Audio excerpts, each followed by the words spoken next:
अगली जो अपनी टॉपिक है वो है लोकसभा। ठीक है, तो देखिए लोकसभा के ऊपर हमें चर्चा करना है।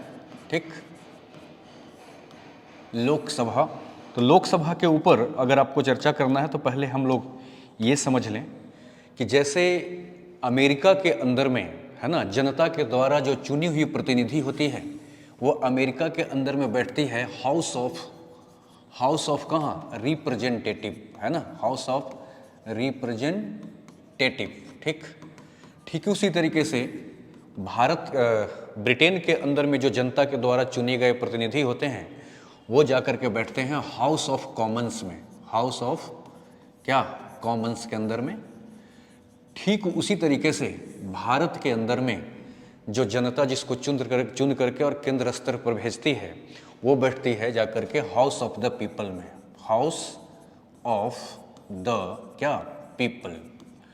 तो देखिए हाउस ऑफ द पीपल जो है वो लगभग अमेरिका के हाउस ऑफ रिप्रेजेंटेटिव और ब्रिटेन के हाउस ऑफ कॉमन्स के लगभग क्या है, समान ही आता है। जिस प्रकार से अमेरिका के चुने हुए प्रतिनिधि, जनता के द्वारा चुने हुए प्रतिनिधि जिसको जनता प्रत्यक्ष निर्वाचन के माध्यम से चुनती है वो यहाँ आकर के बैठती है, ब्रिटेन में यहाँ आकर के बैठती है और भारत में हाउस ऑफ द पीपल्स में आकर के बैठती हैं। इसी हाउस ऑफ द पीपल्स को हम लोग क्या कहते हैं, लोकसभा कहते हैं। ठीक है, लोकसभा जो है इसको जरा सा ध्यान से समझा जाए। लोकसभा के लिए इंग्लिश शब्द का हम लोग इस्तेमाल, लोकसभा को इंग्लिश में भी लोकसभा ही कह दिया जाता है, लेकिन इसको हम लोग कहेंगे हाउस ऑफ द पीपल, है ना, हाउस ऑफ द क्या, people, house of the people कहेंगे इसको हम।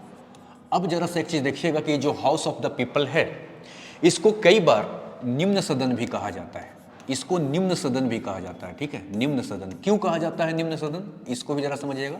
लोकसभा को निम्न सदन भी कहते हैं, लेकिन ऐसा संविधान में कहीं कोई चर्चा नहीं है कि लोकसभा को निम्न सदन कहा जाता है, लेकिन हम लोग आम बोलचाल में निम्न सदन इसको कहते हैं। क्यों कहते हैं लोकसभा को निम्न सदन, इसको भी आप लोग समझने का प्रयास करिए। तो आप ये देखेंगे कि निम्न सदन कहने के पीछे लॉजिक क्या है। देखिएगा, हमारे देश के अंदर में लोकतंत्र है, ठीक है, और लोकतंत्र में जो है वो लोकतंत्र का सबसे जो इकाई है ना, वो जनता होती है। यानी जनता जो है वो लोकतंत्र का इकाई होता है। ठीक है, जनता जो है वो सबसे निचली स्तर पर है। ऐसा तो जनता मालिक है, लेकिन जनता किसी से चुन करके नहीं आती, जनता किसी को चुनती है, फिर वो किसी को चुनती है, फिर वो किसी को चुनती है। तो चुनाव के माध्यम से जनता सबसे नीचे पायदान पर है, और जनता सबसे नीचे पायदान पर है, और जनता जिसको चुनती है वही जाकर के यहाँ पर बैठता है। तो जनता अगर निम्न पायदान पर है और जनता के द्वारा चुना हुआ व्यक्ति जाकर के वहां बैठता है, इसीलिए इस सदन को क्या कहा जाता है, निम्न सदन कहा जाता है। समझ रहे, निम्न सदन के साथ साथ इसको हम लोग प्रथम सदन भी बोलते हैं। लोकसभा को प्रथम सदन भी कहा जाता है और राज्यसभा को द्वितीय सदन कहा जाता है। इसको प्रथम सदन क्यों कहा जाता है, क्योंकि लोकतंत्र के अंदर में जनता प्राथमिक होती है ना। लोकतंत्र में जनता जो है वो माई बाप होती है, नहीं, जनता सर्वोसर्वा है, इसलिए जनता के द्वारा चुने गए प्रतिनिधि यहाँ बैठते हैं, इसलिए इसको प्रथम सदन भी कहा जाता है। ठीक है, अब जरा सा एक चीज देखिएगा कि जो लोकसभा है वो लोकसभा की गठन कैसे होती है, ये जरा समझा जाए। तो हम बात करें लोकसभा का क्या गठन का, लोकसभा का क्या गठन। देखिए लोकसभा का जो गठन है उसकी चर्चा आर्टिकल 81 में आई है, क्योंकि राज्यसभा की गठन 80 में हम पढ़ चुके, 81 में लोकसभा के गठन की बात की गई है। इसको जरा सा ध्यान से समझा जाए। 81 जो है उसके हम लोग दो खंड पढ़ेंगे, 81 का 1 का ए, 81 का 1 का बी, और एक और यहां पर थोड़ा सा पढ़ेंगे आर्टिकल 331, है ना। ये तीनों आर्टिकल की जो है हम लोग चर्चा अभी करेंगे, और इससे आपको ना एक स्पष्ट बात समझ में आएगा कि इसका क्या योगदान है। सो देखिएगा, आर्टिकल 81 का ए में इस बात का चर्चा है कि हमारे देश के अंदर में दो तरह की क्या है, राज्य क्षेत्र है। एक जो आपका है क्या है, राज्य है, और दूसरा जो है वो केंद्र शासित प्रदेश है। तो भारत का जो पूरा राज्य क्षेत्र है उसको दो ही हिस्सों में बांटा जा सकता है, राज्य और केंद्र शासित प्रदेश में। अर्जित क्षेत्र में भी हम बांट सकते हैं, लेकिन अर्जित क्षेत्र की संख्या वर्तमान में 0 है। तो राज्य और केंद्र शासित प्रदेश। तो एक्चुअली क्या है कि कहा गया है आर्टिकल 81 के अंदर में कि जो लोकसभा है उसको 552 सदस्यों को मिलकर के इसका गठन कराया जाएगा। यानी लोकसभा में टोटल 552 सदस्य होंगे, है ना, जिसमें से 81 का वन इस बात का घोषणा करता है कि जिसमें से 530 सदस्य जो हैं वो राज्य से चुन करके आएंगे, स्टेट से चुन करके आएंगे। तो 530 सदस्य राज्य से चुन करके आएंगे, यानी जो अपने यहाँ 28 राज्य है वो 28 राज्य मिल करके 530 सदस्यों का चुनाव करेगी, समझ रहे हैं। बाकी जो 20 सदस्य हैं वो 81 के बी के हिसाब से 20 सदस्य जो हैं वो यूटी से चुन करके आएंगे, यूनियन टेरिटरी से चुन करके आएंगे, मतलब केंद्र शासित प्रदेश से चुन करके आएंगे। तो ये 530 और 20 500 कितने हो गए, 50, ठीक है। बाकी जो 2 बचे वो क्या है उसका जरा समझिएगा कि अगर एंग्लो इंडियन का कोई भी रिप्रेजेंटेशन यानी कोई भी प्रतिनिधि अगर इन 550 में से अगर नहीं आ पाया, तब उस स्थिति में आर्टिकल 331 कहता है कि 2 सदस्य को राष्ट्रपति एंग्लो इंडियन के प्रतिनिधित्व के लिए क्या करेंगे, अपॉइंट करेंगे, मतलब ये चुनाव के माध्यम से नहीं आएंगे। इन सभी को मिला करके 552 सदस्य इस तरीके से पूरा किया जाएगा। फिर से समझिएगा, आर्टिकल 81 में लोकसभा के गठन की बात की गई है, जिसके लिए वर्तमान में 552 सदस्यों को अलॉट किया गया है, जिसमें से 530 सदस्य जो हैं वो राज्य से चुन करके आएंगे, जिसकी चर्चा आर्टिकल 81 के 1 के ए में किया गया है। 20 सदस्य जो हैं वो केंद्र शासित प्रदेश से चुन करके आएंगे, जिसकी चर्चा आर्टिकल 81 के 1 के बी में की गई है। और अगर एंग्लो इंडियन का प्रतिनिधित्व नहीं है तो फिर 2 सदस्यों को राष्ट्रपति क्या करेंगे, आर्टिकल 331 के तहत अपॉइंट करेंगे। इसका मतलब है कि अगर 550 में से ही अगर 2 मेंबर चुनाव जीत करके आ जाते हैं जो एंग्लो इंडियन को रिप्रेजेंट करेंगे, तो जरूरी नहीं है कि ये अपॉइंटमेंट होगी, लेकिन अगर यहां नहीं आ पाए तभी वहां पर अपॉइंटमेंट होंगी। इस तरीके से 552 सदस्यों की चर्चा की गई। ये अलाउटेड बातें की गई है, मतलब इतने हमारे यहां क्या हुआ है, अलाउट हुआ है, समझ गए। लेकिन वर्तमान में स्थिति कुछ ऐसा है कि वर्तमान में कुछ और हो गया है। वर्तमान स्थिति ऐसा है कि 530 सदस्य राज्य से चुन करके तो आ गए, ये राज्य से चुन करके आ गए, यानी अपना ये कोटा पूरा कर दिया कि यूटी से 20 सदस्य आना चाहिए, लेकिन यूटी से अभी तक 13 सदस्य ही चुन करके आते हैं, मतलब कि अभी भी इसका 7 सीटें क्या है, इसमें बढ़ाई जा सकती है, समझ रहे हैं। तो टोटल कितने 543 सदस्य जो हैं वो चुनाव जीत करके आएंगे, और अगर इसमें से अगर उसका रिप्रेजेंटेशन नहीं आ पाया तो 2 और अपॉइंट कर देंगे तो 545 सदस्य हो जाएंगे। लेकिन ये जरूरी नहीं है कि 545 होंगे, अगर 2 इसी में आ जाएंगे तो 543 से ही काम चलेगा, लेकिन अगर 2 एंग्लो इंडियन इसमें नहीं आ पाए तब 545 पूरा होगा।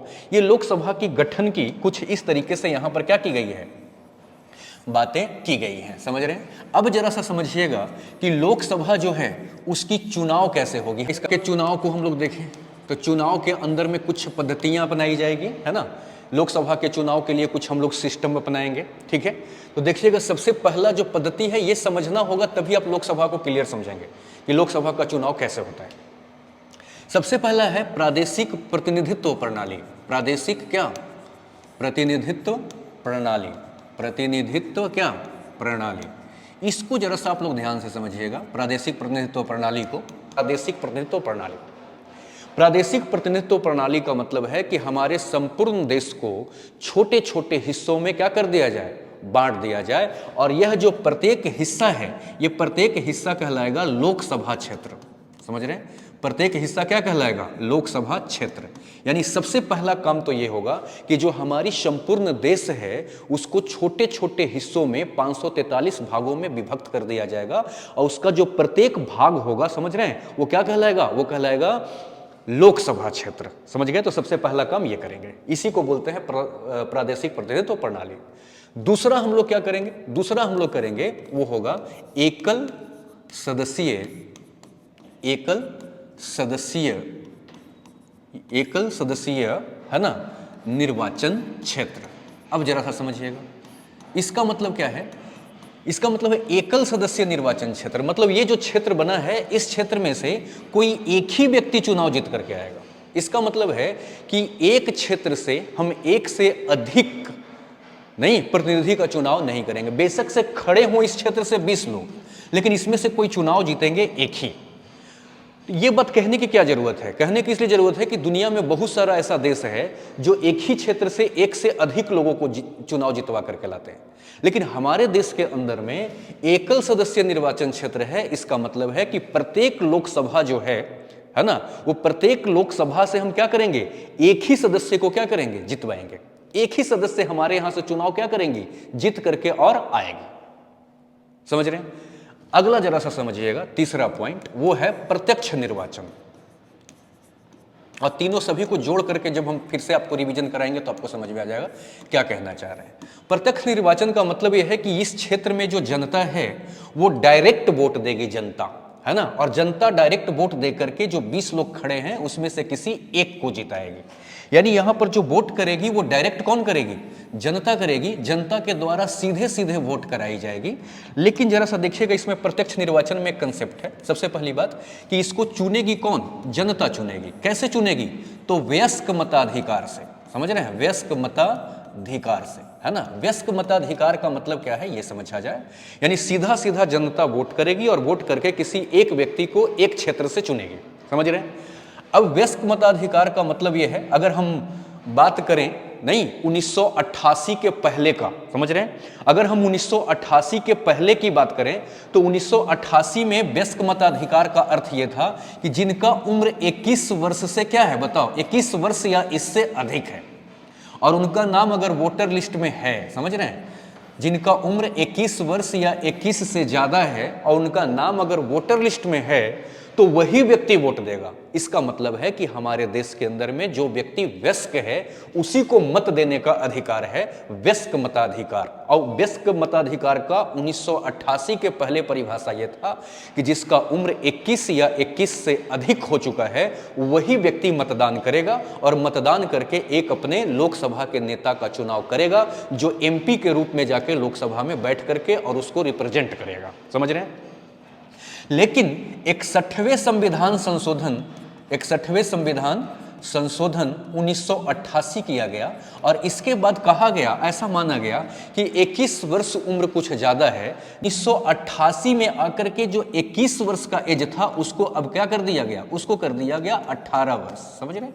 तो अब वर्तमान स्थिति ऐसी है कि जो व्यक्ति 18 वर्ष का उम्र पूरा कर चुका है उसको वयस्क मान लिया जाएगा और अगर उनका वोटर लिस्ट में नाम दर्ज है तो वो मतदान करके और अपना नेता को चुन सकते हैं। इसी को हम लोग कहेंगे प्रत्यक्ष निर्वाचन। ठीक है?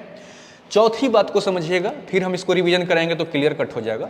चौथी बात को जरा समझिएगा, इसमें पद्धति है सबसे पहले खंभा छूने की पद्धति। सबसे पहले क्या? खंभा क्या? छूने की पद्धति। सबसे पहले खंभा छूने की पद्धति, इसको भी जरा ध्यान से समझा जाए तो ये वाला भी पॉइंट आपका क्लियर हो जाएगा। देखिए सबसे पहले खंभा छूने का पद्धति क्या है, एक एग्जाम्पल से बात शुरू करूंगा तो आपको समझ में आ जाएगा। जैसे मान लिया जाए कि कोई चुनाव है और उस चुनाव में मान लो टोटल वोट देने वालों की संख्या कितना है? 100 है। समझ रहे हैं? और 100 लोग वोट करेंगे, 100 लोग वोटर्स हैं मान लीजिए, मोटा आपको समझने के लिए ऐसा कह रहे हैं। और इसमें मान लो 5 सदस्य चुनाव में खड़े हुए हैं, A B C D E कुछ ऐसे। ठीक है? इनको जो वोट मिला वो मान लीजिए कि 20 मतदान मिल गया इनको जो मिल गया वो मान लीजिए 25 मिल गया। समझ रहे हैं? इनको जो मिल गया वो मान लीजिए कि 15 मिल गया और इनको जो है वो मान लीजिए कि फिर इनको भी 20 मिल गया और इनको भी 20 मिल गया। ठीक है? ये लगभग इस तरीके से वोटें जो है वो क्या हो गई? बट गई। ठीक है? तो इसमें देखा जाएगा, राष्ट्रपति के चुनाव में आपने देखा था कि राष्ट्रपति के चुनाव वही जीतते थे जो इसके आधा से ज्यादा लाते थे। यानी टोटल वोट अगर 100 है तो राष्ट्रपति वही बनेगा जो मिनिमम 51 वोट लाएगा। ठीक है? यानी कि उसी को हम लोग कहते थे क्या चीज? कोटा। यानी राष्ट्रपति वही का चुनाव में वही व्यक्ति जीतेगा, वही निर्वाचित होगा जो कोटा के बराबर वोट लाएगा, मतलब टोटल वोट के आधा से ज्यादा लाएगा, वही चुनाव को जीत पाएगा। लेकिन लोकसभा के चुनाव में ऐसा सिस्टम नहीं है। अब जरा सा इसमें देखो कि आधा से ज्यादा वोट किसी को नहीं आया है। आधा से ज्यादा तो छोड़िए, आधा भी वोट नहीं आया है। आधा तो छोड़िए, लगभग आधा के आधा में आ गए हैं। तो इसमें देखा जाता है कि सबसे ज्यादा वोट कौन लाया? सबसे ज्यादा वोट कौन लाया? बी लाया। तो बी जो है वो चुनाव को क्या हो गया? जीत गया। तो लोकसभा के अंदर में चुनाव वो जीतते हैं जो सबसे ज्यादा वोट लाते हैं, जो सबसे पहले निकल जाते हैं। इसीलिए कहा जाता है कि मान लो कि ये जीत का एक खंभा है, जो सबसे पहले इसको आकर के छू दिया, यानी थोड़ा सा भी जो पीछे रह गए वो चुनाव हार गए और जो सबसे पहले टच कर दिया वो चुनाव जीत गया। यानी इसका अर्थ है कि जो सबसे ज्यादा मतदान लेकर के आएंगे वो चुनाव क्या हो जाएंगे? निर्वाचित हो जाएंगे। वो चुनाव क्या करेंगे? जीत जाएंगे। समझ रहे हैं? अब इसका थोड़ा सा मैंने अभी एक थोड़ी देर पहले बात कही थी कि इसको थोड़ा सा हम लोग क्या करें? रिवीजन कर लें तो इकट्ठा एक साथ में क्लियर हो जाएगा। देखिए प्रादेशिक प्रतिनिधित्व प्रणाली का अर्थ है कि पूरे देश को छोटे छोटे हिस्सों में हम उतने हिस्सों में बांट देंगे जितना हमको सदस्य चाहिए। तो वर्तमान में 543 सदस्य चाहिए, तो हम अपने पूरे देश को 543 भागों में क्या कर देंगे, बांट देंगे, और प्रत्येक भाग जो है वो क्या कहलाएगा, लोकसभा क्षेत्र। उस भाग में जो जनता आएंगी वो जनता जो है वो क्या करेगी, जरा सा देखिएगा, उसमें से वोट देकर के किसी एक ही को चुनेगी।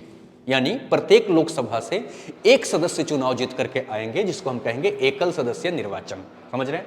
इसके बाद ये प्रत्यक्ष निर्वाचन होगा। प्रत्यक्ष निर्वाचन कहने का मतलब कि वहां की जो जनता है वो डायरेक्ट वोट करेगी जाकर के, उसके लिए उसको किसी बिचौलिए की जरूरत नहीं है। समझ रहे हैं? और जो ये मतदान देने वाले होंगे उनका वयस्क होना जरूरी है, इसीलिए वयस्क मताधिकार कहा जाता है। ठीक है? वयस्क मताधिकार का मतलब है कि जो उनको वयस्क का दर्जा दे दिया गया। अभी हमने थोड़ी देर पहले बात बताई कि 1988 के पहले वयस्क उनको माना जाता था जिनका उम्र न्यूनतम 21 वर्ष हो, लेकिन 61वें संविधान संशोधन 1988 करके उस वयस्क का उम्र 18 कर दिया गया।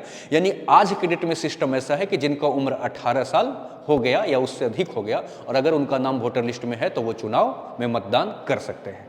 इसके बाद हमने देखा सबसे पहली खंभा छूने की पद्धति। इसका अर्थ यह है कि जो सबसे ज्यादा वोट लेकर के आएगा वही क्या करेगा, चुनाव को जीत जाएगा। समझ रहे हैं? सीमन आयोग समझिए, परिसीमन क्या आयोग, समझ रहे हैं? देखिए परिसीमन आयोग का काम क्या है ये देखिए। सबसे पहला काम इसका होता है सीट को तय करना। जैसे हम लोगों ने देखा कि अभी वर्तमान में 543 सदस्य क्या है हमारे देश में से चुनाव जीत करके लोकसभा पहुंचते हैं। तो पहले ये समझिए कि 543 सदस्य तय कौन करता है, नहीं ये तय करने का काम कौन करता है। तो 543 सदस्य जो तय करने का काम करता है वो कौन करता है, आप समझ रहे हैं? वो तय करने का काम करता है हमारा परिसीमन आयोग। समझ रहे हैं? तो देखिएगा परिसीमन आयोग का सिद्धांत क्या है इसको जरा समझा जाए। परिसीमन आयोग के अंदर में आर्टिकल 81 के 2 में इसकी काफी चर्चा की गई है और यह कहा गया है कि प्रत्येक जनगणना पर, समझिएगा प्रत्येक जनगणना पर, आप जानते हैं कि प्रत्येक 10 साल बाद, यानी प्रत्येक 10 साल पर हमारे यहाँ क्या होता है, जनगणना होता है ना। प्रत्येक जनगणना पर यानी हमारे देश में जब जब क्या होगा, जनगणना होगी तब यानी हर एक 10 साल पर परिसीमन आयोग का गठन होगा और वह परिसीमन आयोग तय करेगी कि हमारे यहाँ लोकसभा के सीट कितनी होनी चाहिए। समझ रहे हैं? तो देखिए परिसीमन आयोग जो है जरा सा देखिएगा इसका सिद्धांत कैसे काम करता है सो समझिएगा। जैसे मान लिया जाए कि हमारे देश का ये वाला हिस्सा मान लीजिए कि उत्तर प्रदेश है, ये वाला हिस्सा मान लीजिए कि बिहार है, ऐसे एक मानने के लिए तौर पर। तो आप ऐसा करेंगे कि परिसीमन आयोग इस तरीके से क्षेत्र को बांटती है, इस तरीके से क्षेत्र को काटती है कि जितनी जनसंख्या यहाँ है उतनी ही जनसंख्या संभवतः इसमें होना चाहिए, उतनी ही जनसंख्या इसमें होना चाहिए, उतनी ही जनसंख्या इसमें होना चाहिए। ठीक इसी तरीके से जितनी जनसंख्या यहाँ दूसरे राज्यों में भी परिसीमन आयोग इसी तरीके से क्षेत्र को काटेगी कि प्रत्येक क्षेत्र की जनसंख्या लगभग क्या हो जाए, बराबर हो जाए। और प्रत्येक क्षेत्र की जो जनसंख्या जब बराबर होगी, ऐसा इसलिए नियम बनाया गया है ताकि प्रत्येक जनसंख्या को ऐसा लगे कि जितना हमारा प्रतिनिधित्व वहां है उतना ही इसका है, ताकि ऐसा ना हो कि बिहार के साथ भेदभाव किया गया, यूपी के साथ थोड़ा सा पक्षपात कर दिया गया, या यूपी के साथ पक्षपात कर दिया गया, हरियाणा के साथ भेदभाव किया गया। ऐसा भाव नहीं होना चाहिए। यानी परिसीमन आयोग इस तरीके से क्षेत्र को काटती है कि प्रत्येक क्षेत्र की जनसंख्या लगभग क्या होना चाहिए, बराबर होना चाहिए। हमारे देश में जो ये पूरे संपूर्ण को भारत मान लिया जाए तो इसको, इस क्षेत्र को इस तरीके से काटा जाएगा कि सभी क्षेत्र की जनसंख्या क्या हो, बराबर होनी चाहिए। समझ रहे हैं? सभी क्षेत्र की जनसंख्या बराबर होना चाहिए और प्रत्येक क्षेत्र को हम क्या कहेंगे, लोकसभा क्षेत्र कहेंगे। समझ रहे हैं? इस तरीके से परिसीमन आयोग बांटती है। लेकिन जरा सा एक चीज देखिएगा, 1952 से ही जो हमारे लोकसभा की पहली चुनाव हुई 1952 में, तो पहली लोकसभा की गठन होते ही हमारे देश के जो राजनीतिज्ञ लोग थे वो सबसे पहला प्रयास करना ये शुरू किए कि किसी भी तरीके से जनसंख्या नियंत्रण हो। यानी हमारे देश में जनसंख्या जो है वो काफ़ी तेजी से बढ़ रही थी। तो 1952 से ही हमारी सरकार ये प्रयास कर रही थी जनसंख्या को क्या किया जाए, कंट्रोल किया जाए, जनसंख्या को कंट्रोल किया जाए ताकि हमारे देश में व्यक्तियों को उपलब्ध संसाधन में से एक उचित संसाधन उनको प्राप्त हो और लोग जो है खुशहाल जीवन जी सके। जनसंख्या बढ़ेगी तो उनकी जो हिस्सेदारी है वो कम हो जाएगी, इसलिए जनसंख्या को नियंत्रण करने का प्रयास सरकार पहली लोकसभा से ही शुरू कर दी। समझ रहे हैं? जिसका सरकार का प्रभाव सबसे ज्यादा पड़ा दक्षिणी भारत पर, समझ रहे हैं, साउथ इंडिया पर सबसे ज्यादा प्रभाव पड़ा दक्षिणी भारत पर। अब जरा देखिएगा क्यों। दक्षिणी भारत में माना जाता है कि थोड़ा शिक्षा का प्रचार प्रसार उस समय उत्तरी भारत से ज्यादा था। दक्षिणी भारत के लोगों ने इस सरकार के इस अनुरोध को मानते हुए दक्षिणी भारत के लोगों ने जनसंख्या नियंत्रण काफी कर लिया। जनसंख्या नियंत्रण करने का मतलब कि दक्षिणी भारत के अंदर में जनसंख्या क्या हो गई, कम हो गई, और उत्तरी भारत में उतना ही जनसंख्या तेजी से क्या कर दिया गया, बढ़ा दिया गया। समझ रहे हैं, उत्तरी भारत में जनसंख्या तेजी से बढ़ गई, तो यहां पर जनसंख्या बहुत ज्यादा हो गई और यहां पर जनसंख्या नीचे आ गई, यहां जनसंख्या ऊपर चली गई। तो आप जानते हैं कि लोकसभा की जो सीटों की बंटवारा होती है वो जनसंख्या के आधार पर परिसीमन आयोग करती है। तो जनसंख्या अगर उत्तरी भारत में ज्यादा है तो उत्तरी भारत में लोकसभा की सीटें क्या हो जाएगी, ज्यादा आ जाएगी, और दक्षिणी भारत में लोकसभा की सीटें क्या हो जाएगी, बताओ, कम हो जाएगी। तो दक्षिणी भारत के जितने भी लोग थे वो लगभग नाराज होकर के और आंदोलन पर उतारू हो गए। उनका कहना था कि आपने जो नीति बनाई कि जनसंख्या को कम किया जाए और हमने आपके नीति में क्या किया, साथ दिया, हमने जनसंख्या को कम कर दिया। उत्तरी भारत के लोगों ने जनसंख्या को क्या कर दिया, बढ़ा दिया, और इसका लाभ उसको किसको मिल गया, उत्तरी भारत को मिल गया। इसलिए हमने साथ देकर के तो अपना लॉस कर लिया। इसलिए यह नीति बनाई गई कि ठीक है, अगर आपको लॉस हो रहा है तो हमने जो परिसीमन आयोग का कंसेप्ट है कि प्रत्येक 10 वर्ष पर जब जब जनगणना होगी तो परिसीमन आयोग का गठन करके और फिर सीटों को क्या की जाएगी, फिर से बांटी जाएगी। तो जनसंख्या उत्तरी भारत में ज्यादा अगर हो गया है तो बार बार उत्तरी भारत की सीट बढ़ती चली जाएगी। इसलिए एक नियम बना दिया गया कि 1971 वाली जो जनसंख्या थी उस समय लगभग उत्तरी भारत और दक्षिणी भारत की जनसंख्या बैलेंस्ड थी। इसलिए नियम बना दिया गया कि जब तक, है ना, जनसंख्या लगभग समतुल्य न हो जाए उत्तरी भारत और दक्षिणी भारत का, तब तक जनगणना कौन सा लिया जाएगा, यानी किस जनसंख्या के आधार पर सीटों को बांटी जाएगी, तो यह बांटी जाएगी 1971 के आधार पर। तो अभी तक जो हमारे यहाँ लोकसभा की सीटें जो बटी हुई है 552 सीटों की जो अभी हमने चर्चा किया, वो आज के जनसंख्या के अनुसार नहीं है, 1971 में जो जनगणना हुई थी उसके आधार पर है। इसके बाद कई बार प्रयास किया गया कि अब बैलेंस हो गया होगा, लेकिन दक्षिणी भारत वाले आज भी नाराज हैं। फलतः फाइनली ये तय किया गया है कि 2026 तक, है ना, हम क्या करेंगे, 1971 के जनसंख्या के साथ क्या करेंगे, सीटों को बांट रहे हैं। 2026 जब आएगी तो अगर जनसंख्या समतुल्य नजर आ गई कि लगभग उत्तरी भारत और दक्षिणी भारत जनसंख्या में बराबर भूमिका निभा दिए, तो स्थिति कुछ ऐसा हो जाएगा कि फिर हम ये तय कर लेंगे कि कौन सा वाला जनसंख्या के आधार पर हमें क्या करना है, सीटों का बंटवारा करना है। तो वर्तमान में 2026 तक यही चलने वाली है, 1971 वाली ही चलने वाली है। लोकसभा की शक्तियां, लोकसभा की क्या शक्तियां, इसको भी जरा ध्यान से समझा जाए कि लोकसभा के पास कौन कौन सी शक्ति होती है। इस शक्ति को समझने से पहले एक चीज आप जरा समझिएगा, शक्तियों को हम थोड़ा सा कई भागों में क्या कर लेते हैं, बांट लेते हैं। इसमें सबसे पहला शक्ति हम लोग रखते हैं विधायी शक्ति को, समझ रहे हैं, यानी नियम बनाने का, कानून बनाने की शक्ति को। तो सबसे पहले हम लोग चर्चा कर लेते हैं किसका, विधायी शक्ति का, समझ रहे हैं। तो देखिएगा विधायी शक्ति जो है इसकी चर्चा करते हैं हम लोग। तो मैं आपको बताऊं कि विधायी शक्ति का पॉइंट नंबर 1 को ध्यान से समझिएगा। विधेयक जो है वो हमने आपको बताया था कि विधेयक जो है वो कई प्रकार के हैं, जिसमें साधारण विधेयक, धन विधेयक, वित्त विधेयक और संविधान संशोधन विधेयक।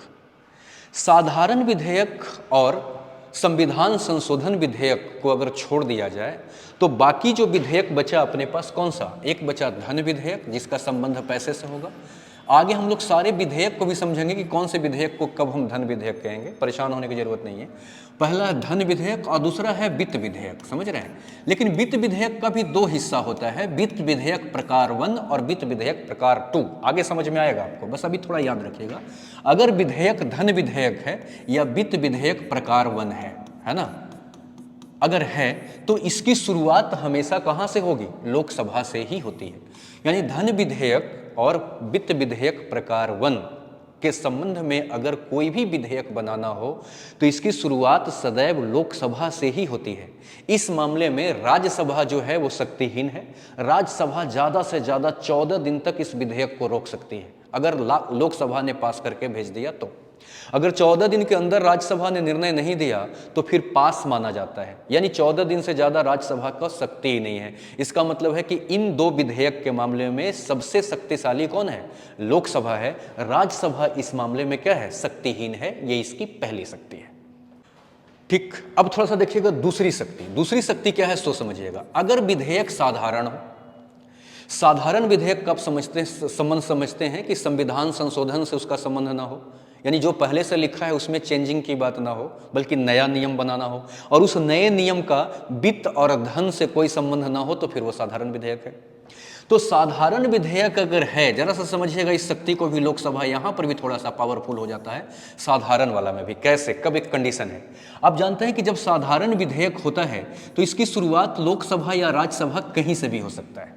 शुरुआत करने में दोनों की शक्ति बराबर है, बहस में भी दोनों की शक्ति बराबर है, लेकिन बहस में ऐसा भी तो हो सकता है कि दोनों में गतिरोध पैदा हो जाए, डिस्प्यूट पैदा हो जाए।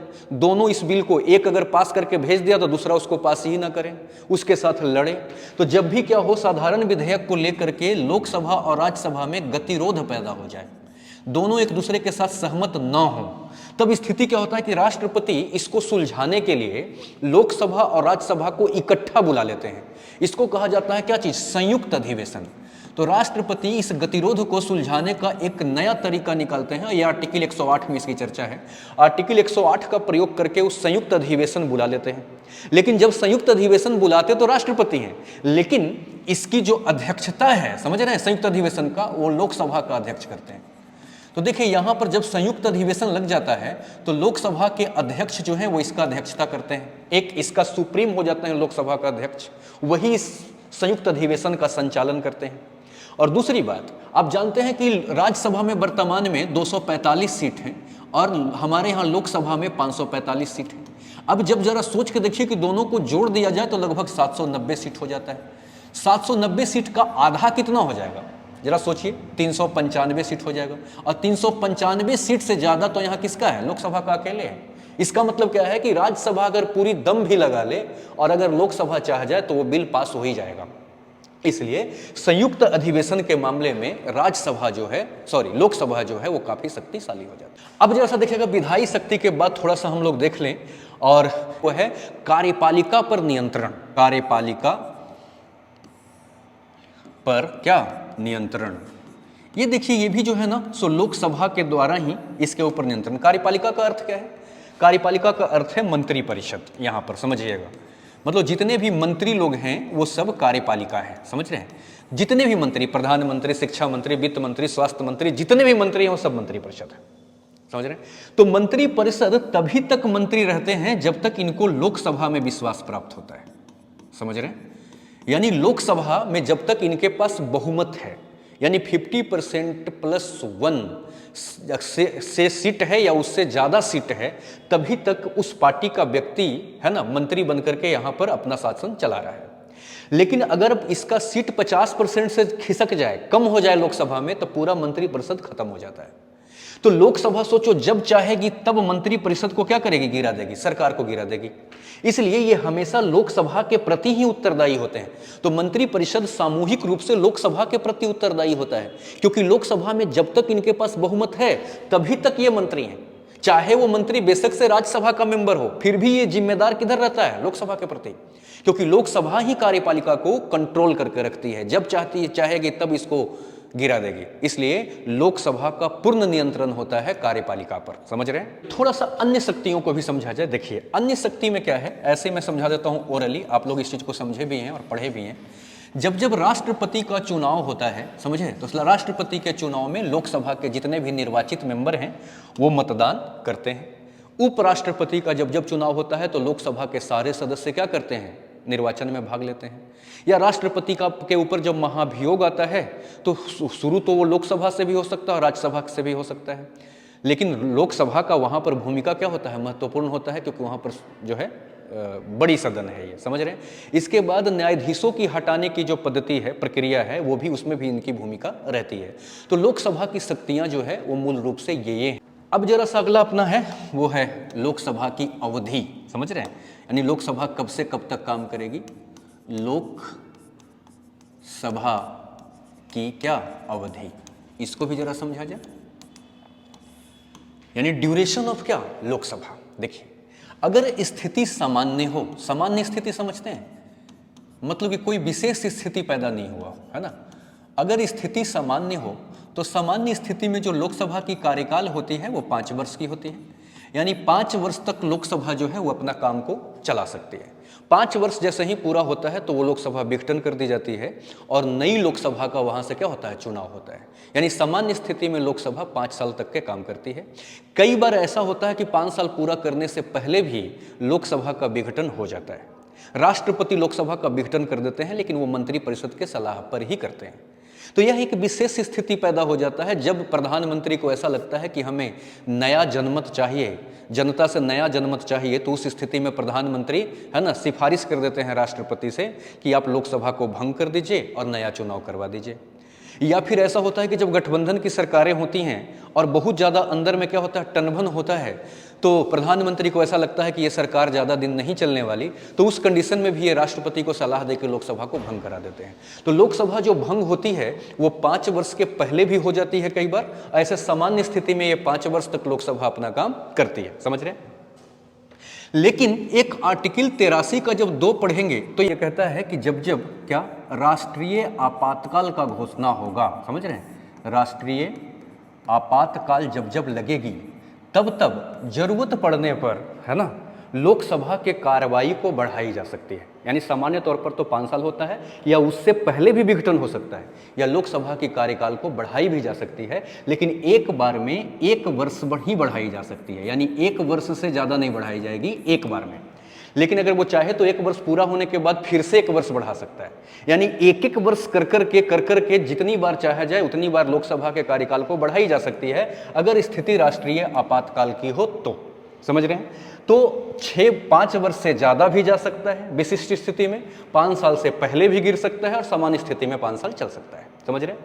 लेकिन इसमें एक चीज़ और समझिएगा, 42वें संविधान संशोधन है ना 1976, 42वें संविधान संशोधन 1976 के जरिए श्रीमती इंदिरा गांधी ने संविधान संशोधन किया 83 के 2 के अंदर में, और उसमें ये लिख दिया कि अब संविधान जो लोकसभा होगी वो लोकसभा की कार्यकाल 6 वर्ष की होगी। तो बीच में ऐसा कर दिया गया था कि लोकसभा के कार्यकाल जो 5 वर्ष की थी उसको 6 वर्ष कर दिया गया था 76 में। इसीलिए आप जरा सा याद करिए कि लोकसभा की जो चुनाव हुई थी वो 1971 में हुई थी, इंदिरा गांधी वाली, और 1971 से इनको चलना चाहिए कब तक, 76 तक, लेकिन 6 वर्ष करके वो 77 तक सरकार को करा ली थी। इसीलिए अगली चुनाव 1977 में हुई थी। लेकिन 77 में जैसे ही मोरारजी देसाई की सरकार आई, जनता दल की पार्टी चुनाव जीती और जीत करके मोरारजी देसाई की सरकार बनी, तो उन्होंने क्या कर दिया, इस संशोधन के तहत जो चेंज किया गया उसको खारिज करके और फिर से वापस से कितना कर दिया गया, 5 वर्ष कर दिया गया।